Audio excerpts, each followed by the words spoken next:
Welcome to the Ash Cloud. I'm Ash Sweeting. Today we are joined by Secretary Karen Ross, California Department of Food and Agriculture, a global leader in sustainable and climate-smart agriculture. California has been leading efforts to implement climate change policy since Governor Schwarzeneger signed the Global Warming Solutions Act in 2006 to begin the transition to a carbon-neutral economy. More recently, California has signed climate-smart agriculture MOUs, firstly with the Netherlands, followed by Denmark, Israel, New Zealand, Australia, Chile, Mexico, and Vietnam. Secretary Ross, thank you very, very much for joining me today. Good morning. It's a pleasure to join you today. Thank you. So California is a leader in addressing climate change from a policy perspective and a technology perspective. Can you walk us through what California has achieved and how that's been achieved both across the food and ag space, but also more broadly across the Californian economy?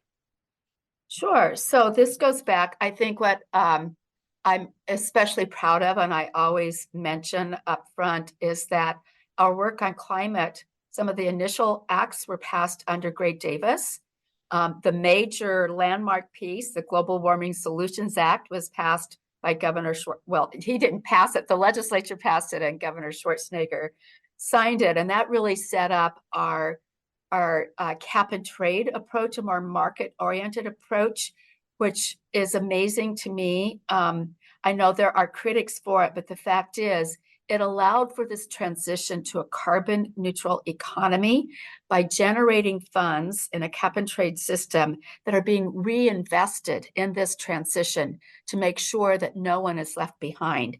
And in that process, which continued under Governor Jerry Brown, and now again, obviously under Governor Newsom, nearly $1 billion has been made available for incentive grants. We really have adopted the approach that comes out of long-time USDA Natural Resource Conservation Service of voluntary incentives to cost share as you transition because of the inherent additional risk that farmers fear. And we've had oversubscription of every one of our programs. These are developed in collaboration with our colleagues at the California Air Resources Board, which I have to say is a remarkable and globally respected scientific organization with their methodology, the deep research they do, their ability to access very proprietary information and protect that to really understand what is technically available and feasible as they set targets. So setting our targets and making those reductions so far, we're on the right track with that. I think that the biggest nut to crack, because I'm in ag, but transportation is the hardest one to take on. And that is the latest iteration under our 2022 scoping plan. And so these are all the ways that we've been doing this, and ag has been a part of it. First of all, we're about 8% of the emissions, greenhouse gas emissions here in California. At the national level, that's 10%. On a global basis, it's closer to 25%. That's an indicator of our efficiency in California. But of that, methane is the biggest percent of that. We are the #1 dairy state. We also grow the vast majority of specialty crops. We're the largest agricultural state. So it's not only about us being able to mitigate and reduce the emissions from agricultural work, but it's also the exciting chapter of this is adaptation and being part of the solution. We have a healthy soils program. We have an on-farm water use efficiency program, which also reduces energy use. And then, of course, we have our globally famous, very ambitious goals for livestock methane reduction. Those are a few of our programs, including pollinators. I'm always happy to go into some of the savings themselves. I think I've talked long enough to give you a sense of the work that we do here, but it's never alone. It's always in collaboration with our sister agencies. We have a climate cabinet, as well as our collaboration with the United States Department of Agriculture, and we have MOUs with a number of countries around the world. It's wonderful to hear all the great work that California is doing in this space, both across the economy and on the ag side of things, and especially on the methane side of things, because methane is widely regarded as, I guess, the emergency brake or the most powerful tool we have to limit warming in the immediate term or the short term. Onto the whole leadership thing. I think it was Jefferson who's frequently quoted as saying, "Never let the perfect get in the way of the good." And it's really easy to consider something, to criticize something that is not perfect, but when you're actually doing it for the first time, the chances of getting it perfect are very, very small. You need to try things. You need to be prepared to fail. Right. So from that leadership side of things, how has that been from both, I guess, your personal perspective, but also how you've dealt with the people you're collaborating with, both here in California, more broadly across the US and globally? Yeah, so I've forgotten that Jefferson quote, but I just wrote it down because um, I think that that's been part of the struggle in recent times over some of the criticism with our programs. Making progress, as you know, Governor Newsom sets very bold targets and is not shy about where he believes the conversation needs to be, and oil and gas is one of them, which is ironic because no one understands just what an important oil and gas producer the state of California is. Um, but he also acknowledges that many of those companies are also the ones that are reinvesting some of their profits in renewables and being part of the energy generation and the transportation space. So I think part of it is just the willingness, because of the deep understanding of the scientific reasons why this is an urgent thing to take on, and being willing not to shy away from that. And so that leadership starts there, but it's easy to come into this conversation because we know it is, for me, climate is a platform that brings everything together, and ag is at the nexus of this as an emitter. The food system is. We have to lean into that, but also as part of the solution. And I think that's an important thing for people to remember is like, it doesn't do any good to preach at people who then take it as a blame, like I did this. It's important that we set a base level of understanding about this is what the problem is, and this is what each one of us can do on this journey to address climate change. We have to stop borrowing from the future. And so I feel that the ability to use good science is always number one. It's always going to be improving and evolving, and it's hard sometimes to accept that. And it is especially difficult, I find, for people that have been most disadvantaged in the system now, that for a multitude of reasons have carried a disproportionate share of pollution, that they have a voice now. That's been one of the most important transformations in our journey, is how do we bring everybody to this table, to this discussion. Environmental justice is an important, and I would have to say a newer voice to this conversation, but a critical one, because we will just keep duplicating that disproportionate level of disadvantage if we don't put all the voices at the table. And that they struggle to how fast they want to see the change happen. And it's a trust building engagement process. And I think the willingness across every agency at every level in our agency has to be willing to do that kind of engagement, that kind of listening and understanding who's not at this table that needs to be at this table. I think that's one of the key things in leadership. It's not just talking to who we know and feel comfortable with. It's the willingness to reach out and to truly listen and to first understand. If I want to be understood, I must first understand. And that's a bumpy ride sometimes. And I think that's been a recent struggle we've seen in California in particular.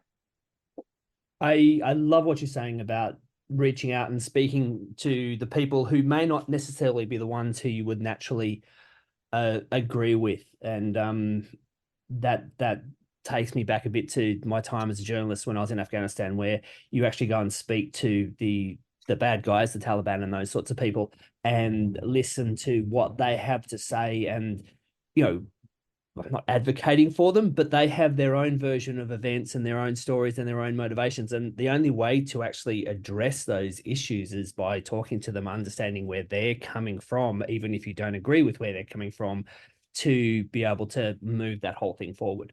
Yeah, that's such an important point. I come from a very sparsely populated area in western Nebraska, almost on the Wyoming border. Like the last census count, there's less than 700 people. There are many more cows than that in western Nebraska. I own part of my family's dryland farm, and I am in a very urbanized California. And when I hear people talk, or if they talk about it at all, dismiss rural America, I have that same sense. Now, I'm not saying that I grew up in a disadvantaged community, but I grew up being somewhat isolated, and I have great empathy for that. I think that helps me really want to listen to the voices that have suffered disproportionate pollution or lack of opportunity. I can relate in a minimal kind of way. I'm not saying that I walk in their shoes, but I have that's why I think it's so personally, I think it's so important. So I'm getting off track here. No, that's I think that's very, very valuable what you're saying, and many of the people, previous guests, have actually mentioned the growing urban-rural divide, and if I think back to my parents' house in Uh-huh, Sydney, and you walk down uh-huh. the street there, and it looks basically the same as it did when I was a kid. Yeah, So you look, is your world changing? Is the environment changing? No, it's all the same. The same trees are there. They've repaved the road.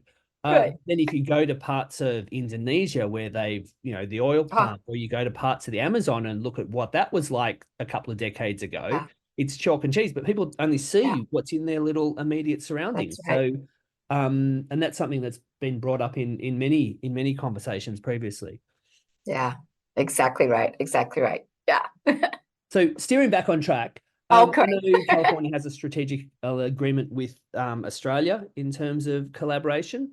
Mhm. In terms of that leadership California is playing on the world stage, are there any other leadership or agreements that you're looking at either developing or that Yeah. you have in place, or how does that look? Yeah. So there are a number of them that have been signed by the administration, by the governor himself. We in agriculture started, about 9 years ago, uh, annually taking a group of farmers and academics and sister agencies, and I would head up, and I still do head up climate smart climate smart ag delegations. And out of that, we've been able to assign a number of very specific climate smart ag MOUs. Our very first one was to the Netherlands. Um, Denmark was one of our more recent ones. Israel, New Zealand, Australia, Chile are some that we have worked very closely with. And ironically, some of those partnerships have advanced further because during COVID, Zoom was a platform, and we were able to host these shared webinars with academics and a farmer perspective from each country and learn from one another. And all of a sudden, we had global audiences for things like that, which is really, really, really great. We also have one with Mexico and Vietnam is one of our more recent ones. And so we want to use those because the fact is there's no one country, there's no one individual that can do this. We have to have partnerships and the ability to learn from one another and to understand we don't have all the solutions, but what can we share to advance the practices themselves? And we've had great conversations, and we're advancing it starting with the science. Usually for us, academic to academic is a very good pathway. And I'm sure you've experienced that with many countries in your work in USAID. That's a wonderful connector of working and relating to what the challenges are on the ground in that country, and being able to share the science in that regard. Then farmer to farmer or business to business exchanges, as well as government to government. We host a multitude of delegations from around the world on an annual basis. They want to know more about our lab systems. They want to understand how we put together our policy. They want to understand our regulatory scheme and how did we advance that as the one that seems the right way. So there's huge reasons for us to do that. And I'm thrilled that last year we had our first formal, day of food and ag at the COP. I had gone to my first COP was in Edinburgh, and there were side events. My second COP was in Egypt, and FAO had a full day, and I kicked off a panel discussion for them. And then last year was like, I mean, there were several hundred events. I did soil health. I did, I don't know how many on methane reduction, water conservation, and biodiversity. I'm very excited about below ground biodiversity if you want to get into it. But on methane, California has spent more on livestock methane reduction, and we have strict targets and a regulatory scheme that if we don't meet those targets by 2030, there will be regulations in place. Not every country is going to go that far, but not every country already has a scheme like we've had for 2 decades now. I love what you're saying about biodiversity, but I dare say if we head in that path, we'll get into a rabbit hole that we may not be able to emerge from. So maybe, Okay, next time. Okay. maybe for another time, because I will say one thing on biodiversity and the role of and just looking at nature, Mhm. and something I learned since I moved to California is that something like 70% of the nutrients in all the redwood forests and the Californian forests, or the whole of the west coast of the United States and Canada, came originally from the ocean. And that was salmon and other fish that brought them Yeah. up streams, and then they were spread by bears and eagles, and then other Uh-huh. animals and bugs and insects and whatever had happened. And that all those amazing redwoods and sequoias and everything were all fertilized from the ocean through the way that animals Hi. transfer nutrients. And I've mentioned that before, but it continues to just bewilder me how fascinating that is It over is. millennia that Yeah. that's taken place. Cool. I see another conversation in our future, Ash. Awesome. I'm looking forward to that. So, Ismail El-Afi, who's the executive managing director of CJIR, said that we can live without energy, we can live without phones, we can live without technology, but we can't live without food. And that leads me to ponder whether we are actually giving food the priority within our societies that it actually really deserves. I'll say no. Um, but I admire the progress that's being made. And one of the indicators is that, quite frankly, is COP. And only recently having days and sessions devoted to food and ag and people doing that. I have seen just in the last 3 COPs that I've attended, it went through how would we grow food in a changing climate to can we grow food in a changing climate? That's how urgent this is.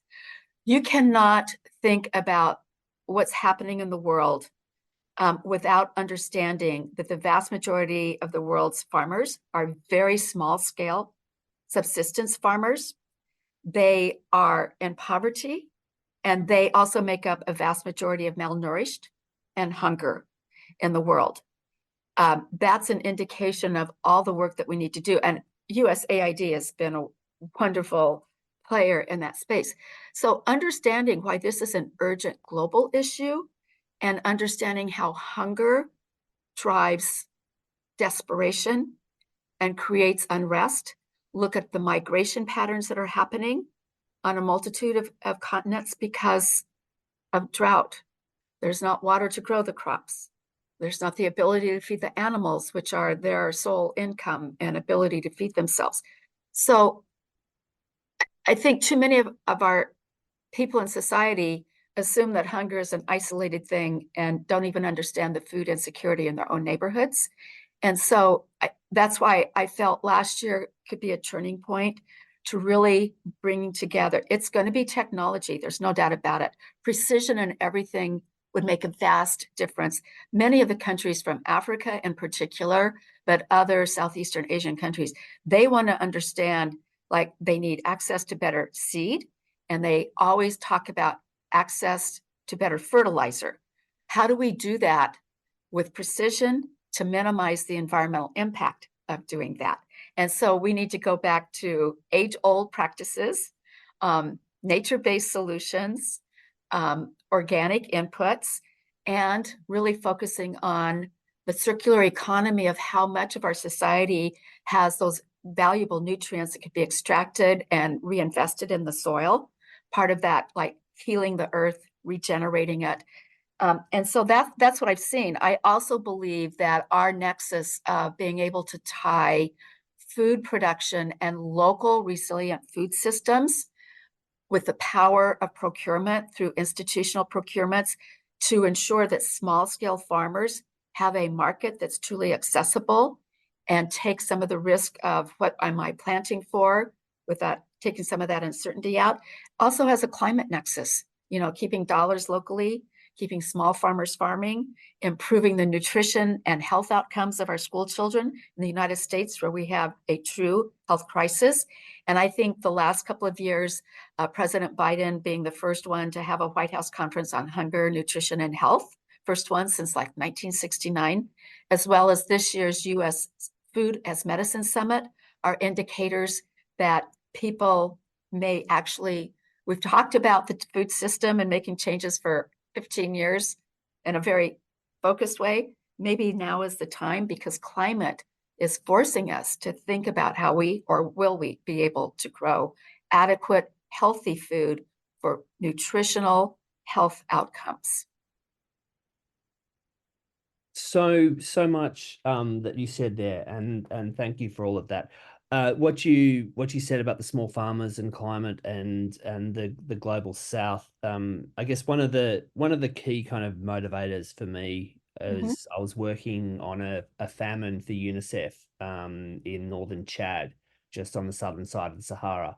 And what happened is the sands had blown in from the north and covered what was marginal land and turned it into unviable land. And these are communities that were old trading hubs between camel routes across the Sahara between Chad and up into the Mediterranean that had been there for hundreds and hundreds of years. And the thing about it that kind of really struck me was it was one change led to a cascade of other changes. So the farming land became unviable, and then many of the men moved away to the cities to find jobs.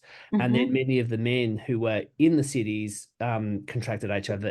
And then they brought HIV back to their communities. And these proud communities that had been vibrant for hundreds or thousands of years, they just crumble. And there was no way of backing out of that, because all the subsequent changes meant you couldn't back out of it. And that was a very powerful time.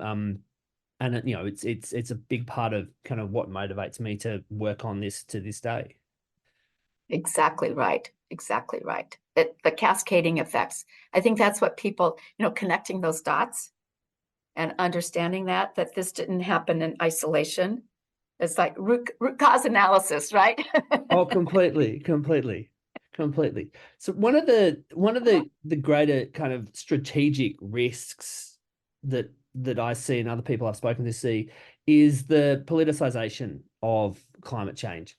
And I know that in the recent EU farmer protests, obviously the farmers have been felt squeezed because they felt that they were stuck between having to deal with the changing climate and also the cost structures of decreasing margins, and they just felt squeezed, which is what led to the actual protests. But then people outside of agriculture started trying to leverage that discontent for their own political gains. And I guess, firstly, what can we do to try and not sink into that trap of political politicization of this issue? And then what can we learn from previous experiences about how to avoid that? I will say the first federal legislation that I worked on was almost 20 plus years ago, when I was president of California Wine Grape Growers. And I thought for sure we were going to get some sort of climate legislation and really start the journey federally. And there were still a lot of people in ag that didn't want to talk about it because they felt it was finger pointing at them and that they were being told what to do. And a lot of the early discussions were about who's to blame. And who's to blame is not the way to start a collaborative process. And the transformation that has happened, especially in the last decade, as the full food supply chain came together around an effort called U.S. Farmers and Ranchers in Action, really changed some of that dialogue of understanding in the food chain. And as brands and international food companies who have to worry about sustainable sourcing started having these conversations with their own people. Everybody thinks the food system is very monolithic and everybody knows everybody. It is one of the most siloed things. My frustration is, oh, we just need to do this interest group and we'll be on our pathway. My understanding of how complicated our food system is and why we haven't been able to do more faster. But you have at the one end, you have the buyer who wants to buy something as cheap as possible because of the various demographics they're trying to serve. And you have the farmer who wants to optimize the income to keep the farmer going. So you can see how we got so spread apart. Understanding, especially as corporations and publicly traded companies that are driving a lot of this change, understanding how do we reduce our emissions, getting into scope 3 has been a very engaging conversation, I will just say. And that is bringing people around the round tables of how do we do sustainable sourcing of beef or coffee or palm oil. And I have huge respect for Dr. Jason Clay and his colleagues at the World Wildlife Federation, who have really been about facilitating that kind of constructive dialogue. So that's contributed to this. And then going back to under President Obama, and my disclaimer is I was chief of staff for a short period of time to Secretary Vilsack during the first term of the Obama administration, really setting out to do positive, constructive engagements on climate. And at USDA, a lot of research, and building the building blocks of climate smart agriculture, which wasn't about blame. It was about how do we optimize your productivity with the multitude of extreme weather events that we're having? And how do we help you be more resilient on the farm? These are practices: healthy soils, water use efficiency, fertilizer efficiency, pest management, all of those kinds of things. How do we optimize and be a partner with you and using NRCS programs as an open way? So when we set up our programs in California, I took those building blocks knowing that someday there will be federal legislation. I want to equip California farmers the best way possible. And we took the same approach. This is a voluntary, incentive-based way. Obviously, we have targets to reach, but that's the most important thing, is to come to people where they are. It became useless to keep going about blame and trying to demonize people in the system and say, we understand what you're trying to do. Here are the best practices based on science, and we'll be a partner with you in this journey. That's at some point you have to let others fight the battle of blame, because the fact is we're in this together, and the impact of it is too huge to just spend our time on something like that. And there's been a transformation of national groups working with USDA, being a part of, we can be part of the solution. That was a real turning point to see that we can be part of the solution. Quite frankly, that's how I worked to get a policy through my National Association of State Departments of Agriculture, because it wasn't about what's wrong. It was about how can we be part of the solution and go forward. I love what you're saying there. There was an incident, an aircraft took off from Singapore Airline. This was Singapore Airport about 10 or so years ago, and something went through one of the engines, and it kind of and there's a great interview with the pilot. And the pilot kind of, most of the control systems were broken, and the pilot managed to take the plane took off. He spun it back around and he managed to land it. No one got hurt. There were no injuries, all that sort of stuff. But he didn't actually start. He said in the interview that if he started focusing on what was wrong, he would have just completely freaked out and the whole thing would have been over. It's like, I have this works, and this works. I have these 5 levers out of the thousands on the plane, or whatever the number was. And I'm going to use the ones I've got, and I'm not going to worry about what I don't have. I'm just going to worry about what I do have. And a great interview, and really, really fascinating that thought process of how that went about. In terms of the next priorities for CDFA, in terms of what's on the horizon, can you share that with us, please? Yep, a lot. Just to follow up on that, I think that the work we're doing is also proving a business case, which is very important. If it can lower inputs, that lowers cost. There's 2 ways to getting to profit: sell it for more revenue, or reduce costs. And I think that's part of why being more efficient is another one of those ways. For us, we have decided that we will not have the stream of funding that we've enjoyed for the last decade because of our current state budget. we'll have revenues again in the future, but there's going to be a time where we're just finishing out the grant cycles that we do have. We're collecting a lot of data. We're going to be able to show what is the impact, what are the numbers to justify the continued investment when there are revenue streams, and hoping that that helps attract also private investment in things like healthy soils, carbon sequestration, methane reduction. But we have been part of so many reports across the administration over the last 15 years about adaptation, extreme heat, mitigation, a water future that we'll have just because of increasing temperatures, 10% or less available water for plants.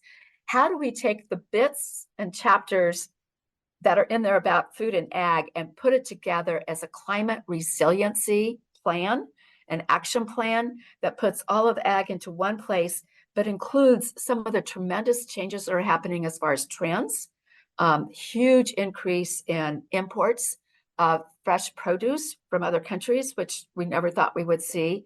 What are the contributors to that? What are the key drivers of where the cost centers are? So this resiliency plan is something I'm really excited to work on. I view it as for the next 10 years. Because when we started our work, we did a roadmap for what are the needs in research and what is the vocabulary farmers are using about climate change. So I'm really excited about that. We did a couple of years ago an update to our Ag Vision, 5 strategic goals, and one of those is about healthy, resilient food systems. So continuing our work on how do we connect this beautiful, bountiful, nutritious food that we want to continue growing in a changing climate and making sure that every Californian at any age has access to that for better health outcomes. But we also have a strong plank on next generation talent and tools. So our climate work fits on all of that. We will continue to do that in partnership with sister agencies, the federal government, and doing much more outreach to business, to healthcare providers that are now doing prescription food boxes. We want to make sure those prescription food boxes are being produced with climate smart ag practices. And then we're really excited about this next chapter on methane emission reductions. We're part of a grant that our California Dairy Research Foundation has with USDA and the Climate Smart Partnership Program, where there's going to be incentives paid as we have more supplements or drugs, whatever comes out of FDA. We're still grappling with exactly this latest product. Like you can use it, but there's no parameters on that. And that's the kind of work we're really excited to do with a lot of partners, because globally, if we can really reduce methane, that's the most immediate way for us to address climate change and give ourselves a chance to say to the next generation, we've stopped borrowing, we're actually restoring the environment and the ecosystems. And we had the pleasure of catching up a few weeks ago at in Davis for the UC Davis methane summit that was up there, and it was fascinating when comparing this year's discussions to last year's, because last year's was very much focused on those feed additives, but then this year the conversation has been broadened to include, breeding and genetic selection and grazing management and a much broader selection of tools. And many tools, I think I love about breeding for methane emissions is that farmers and ranchers have been using genetic selection for hundreds and hundreds of years. They love it as a tool. They know they trust it. It's permanent. So it really fits in with what they like to do as well as that solution. Yeah. And it's so important. There's no one solution to climate change. There just isn't. It's got to be a toolbox that works for the farmer and rancher where they are. But I agree. Plant breeding for me is something I worry about all the time with our specialty crops that are so susceptible to the climate. And I want to breed for drought tolerance, flood tolerance, pest tolerance, you name it. We can't do plant breeding fast enough to get us to a scale where we can have beautiful, nutritious food. And I don't expect much from my friends in science. And what you were saying before about the prescription food boxes and stuff like that, the more we learn, the more we kind of are realizing that the health of our environment, the health of our soils, our plants and animals is so intrinsically linked to our own personal health. Absolutely. Absolutely. Yep. It's a new chapter. I'm an optimist. I believe that to my core. So, Secretary Ross, before we go, is there anything that you'd like to add that we haven't already discussed? Well, it feels like I talked too much, but I really enjoyed the questions that you asked me. You can tell I'm pretty passionate about what I do, and I feel very fortunate to be in a position where I can work with so many fabulous people here and around the world. That's been one of the most remarkable parts of the work that we're doing is that we are in this together and we will only be able to make progress together. And that in a very uncertain, chaotic world, feels good. It drives me every day to get up and go back at it. Secretary Ross, thank you very, very much for joining me today. Great to see you. Let's do it again soon over coffee or an adult beverage, California grown, of course. Perfect. Sounds Okay. wonderful. All right. See you soon. Okay, Bye-bye. bye. You've been listening to The Ash Cloud with me, Ash Sweeting, in conversation with Secretary Ross, recorded in California in June 2024.